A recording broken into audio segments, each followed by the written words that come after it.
안녕하세요. 아주 행복한 만남의 아행남입니다.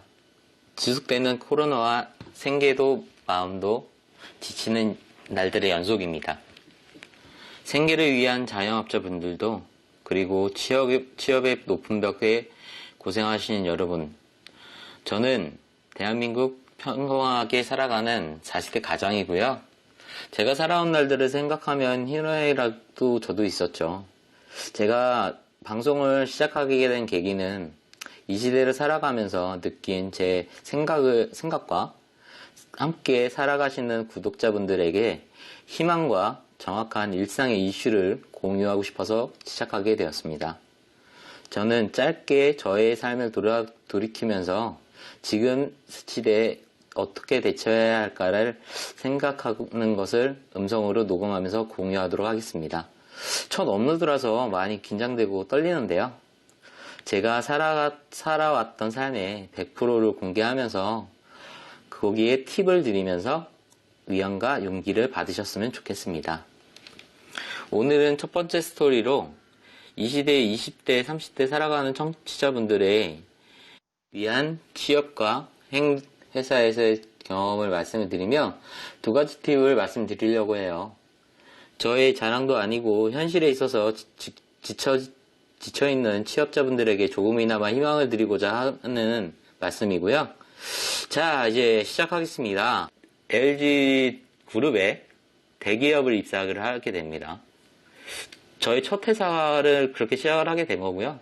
그때 경쟁률은 한 13대 1 정도로 경쟁률을 알았었고, 부모님들이 걱정이 많으셨어요. 좋은 대기업을 가야 되는데 했는데, 그때 마침 이제 학교 소식이 들려와서 참 기뻤던 하루였던 걸로 기억을 하고요. 그날이요. 그때가 2004년 2월이었어요. 저도 솔직히 말해서 지금 취업에 대해서 취업이 됐다고 하지만 진로에 대해서 고민이 엄청 많았거든요. 솔직히 학교에서 추천을 해가지고 세계적인 축구 스타가 다니고 있는 박지성이 다니고 있었던 명지대학교를 추천받은 상황이라서 고민이 됐었고요. 그때 취업도 어려운 상태라서 진짜 고민이 많았었는데 회사를 입사를 하게 돼요. 그때 솔직히 많이 후회를 합니다.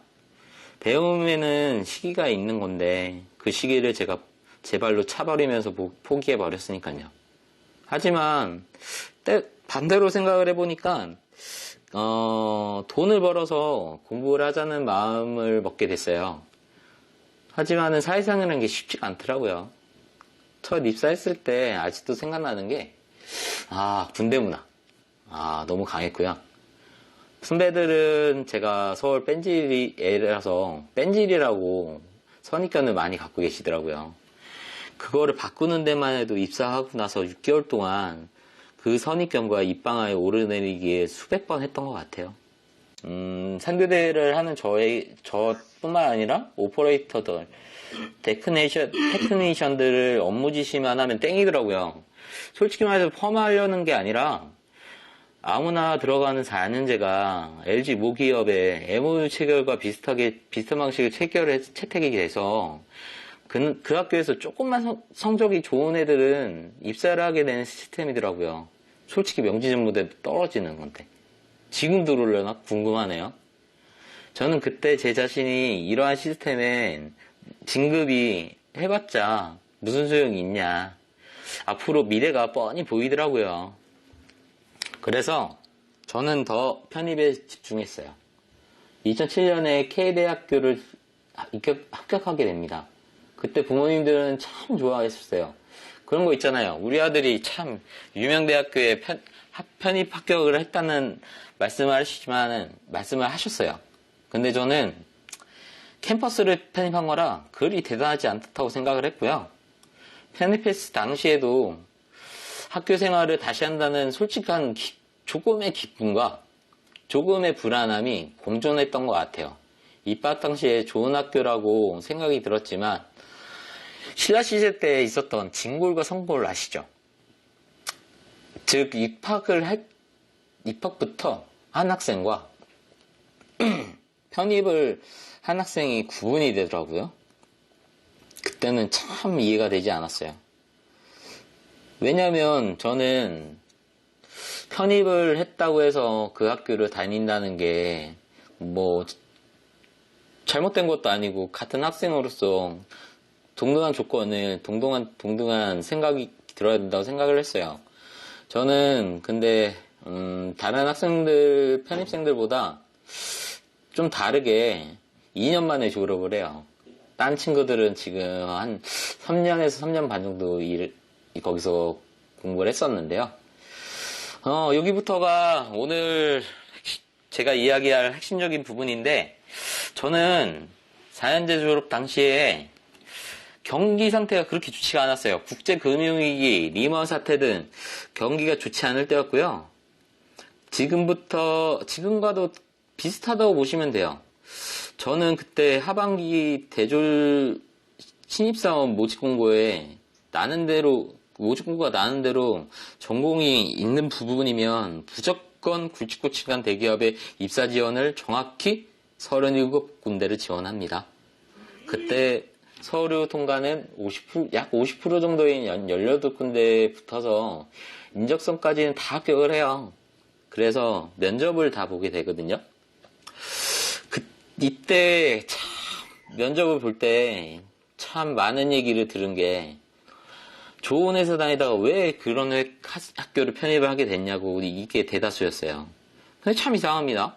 지금도 이해가 되지 않는 부분이, 면접 때 꼭 질문이 왜 편입했어요?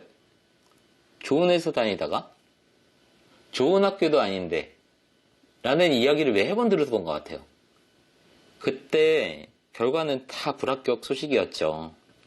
부모님도 뵙기도 죄송스럽고 미취업자라는 꼬리표가 저도 계속 달려있었어요. 그때 참 편입한 거를 후회를 많이 하고 술을 마시면서 방황도 많이 했어요. 약 9개월 넘게 시간을 취업에 문을 두드리게 됩니다. 하지만 많이 줄어든 저의 자신감과 면접 울렁증이 발목을 잡게 되더라고요. 그때 참 불면증도 생기고 새벽에 부모님께서 일어나셔서 쟤 이제 어떡하냐 하시면서 걱정하는 소리도 듣게 됐는데, 그때 부모님 볼 면목이 없더라고요. 그때 이러고 있으면 안 되겠다 싶어서 취업 스터디하고 토익, 오픽, 스펙을 쌓으면서 대기업에서 좀 눈을 낮춰요. 이제 외국계, 중소기업까지 취업에 눈을 내리게 됩니다. 저는 그때 우선은 취업이 목표라 생각을 했고요. 마음을 다잡을 때 한참 더운 여름이었어요. 저는 조그마한 회사에 취업을 하게 됩니다. 그 회사는 평가연구원이라고 해서 입사를 하는데, 거의 면접관님이 면접 때 중공무원이라고 얘기를 하시는 거예요. 중공무원? 그럼 공무원처럼 미래가 보장된다는 뜻이라고 저는 생각이 들었어요. 그래서 망설일 게 무엇이 있냐. 그래서 오랫동안 미취업 상태인 저에게는 당근과도 같은 기쁜 소식이 잠시나마 있었어요. 그래서 서울에서 경기 성남까지 왕복 4시간 출퇴근이 무리라고도 판단이 들었지만, 그리고 회사의 연봉도 초임 연봉이 2,300이었어요. 좀 부당하다고 생각이 들었지만 계약을 하고 입사를 하게 됩니다. 근데 지금 생각해보면 생각이 참 짧았죠. 중공무원이 어딨어요. 중공무원이란 말은 없어진 지가 오래고, 저에게는 맨날 운전과 엑스레이 장비들 시험하는 사람이 되어 있는 거예요. 참 그때 운전시험 많이 늘었죠. 그때 저는 다시 결정을 하게 됩니다. 제 인생에 대해서. 취업을 다시 하자고 딱 2개월 동안 취업 준비를 해요. 새벽 2시까지. 그때는 참 다크서클도 완전 진했어요. 그때 눈 밑에 다크서클 완화해주는 크림까지 바르고 나차. 그때 2010년 2월에 설 연휴 전에 저는 취업에 성공하게 됩니다. 그때 지금과 같이 헤드헌터가 메일만 주고 연락을 하는 사람들이 별로 없던지라, 그러니까 연락을 자주 해주는 사람을 저는 만나게 된 거죠. 저는 그래서 한솔이라는 대기업에 모 기업을 입사 지원을 해보지 않겠냐는 헤드헌터의 의뢰에 입사 지원을 하고 당당히 합격을 해요. 그때가 설 연휴 전인데 부모님께 그나마 위안이라고 해드린 것 같아요. 저는 그때들의 경험이 저를 있게 만들었다고 생각을 합니다. 이제부터 제가 2가지 팁을 드릴 텐데요. 제 경험을 말씀드리는데 참 소요를 시간이 많이 들었어요. 이 부분 좀 양해 부탁드리고요. 지금 제가 살아가는 취업 구독하시는 분들에게 드릴 첫 번째 팁은 너무 높은 것만 바라보지 말라는 것이에요. 다들 좋은 기업, 좋은 대기업 가서 좋은 연봉, 좋은 복지, 좋은 행복을 가지고 입사를 하고 싶은 마음 다 압니다. 근데 저도 그랬고요. 하지만 조금만 눈을 낮춰서 유망한 기업을 찾으면 커리어가 좋아지고요. 경력도 3, 4년 정도 지난 시점에 무조건 대기업에 입사할 수 있는 기회가 무조건 옵니다. 그때는 신입사원이 아니라 많은 경험을 가지고 많은 경험을 가진 자신이 되어 있을 거란 말이에요. 장점이 많은 사람이 되어 있을 거란 말이죠. 그때 경력으로 입사하는 것을 추천드립니다. 다들 처음부터 대기업을 원하시지만 그게 만약에 바늘구멍이라 하면 그렇게 되지 않는 게 현실이잖아요. 그러면 현실을 직시하고 유망하고 발전적이면서 트렌디한 회사를 입사하기를 전 추천드려요. 그리고 2번째로 팁을 말씀드릴게요. 자신이 하고 싶은 일을 찾아서 하라는 거예요. 제가 서두에도 말씀드렸지만 저 초등학교 때부터 중학교 때 전부 공부에서는 꼴찌였어요. 하지만은 지금은 남들보다도 뒤처지지도 않는 14년차 경력을 커리어를 쌓은 직장인이에요. 저도 조직 관리를 하고 있고요. 저도 지금 저의 일에 대해서 만족하면서 살아갑니다. 이건 누구나 다 아는 얘기예요. 자기 자신이 하고 싶은 일을 잘할 수 있는 일을 찾아서 잡과 커리어를 쌓으라는 얘기. 원론적인 얘기지만 구독과 청취를 하시는 분들이 저는 다 잘 돼서 좋은 경험과 좋은 질의 삶을 살아가셨으면 좋겠어요. 저는 유명 MC 유재석도 처음에는 건방진 수상태도와 카메라 울렁증 때문에 많은 시간을 존버하면서 무한도전, 국민 MC라는 칭호까지 받게 된 거를 알고 있거든요. 어제 방송에서도 그러던데 점점 코너가 잘 돼서 유명해지면서 쨍하고 했던 날이 온다고 하죠. 그러면서 자신이 잘할 수 있는 소중한 MC, 그리고 예능력, 그리고 겸손한 태도까지 공인으로서 지켜야 할 저희가 아는 유재석 님이 되신 거예요. 우리 모두가 좋아하고 재능이 있는 일은 한 가지 이상은 있어요. 찾아보면 지금 이 순간 도전하시면서 힘들어도 포기하시지 마시고요. 여러분 인생은 각자 여러분의 인생입니다. 다들 하실 수 있어요. 용기를 내자고요. 아주 행복한 만남의 아이남이 이 부분은 정확하게 말씀을 드릴게요. 이 시대를 살고 있는 여러분이 주인공이라는 생각을 잊지 말고 항상 응원을 할게요.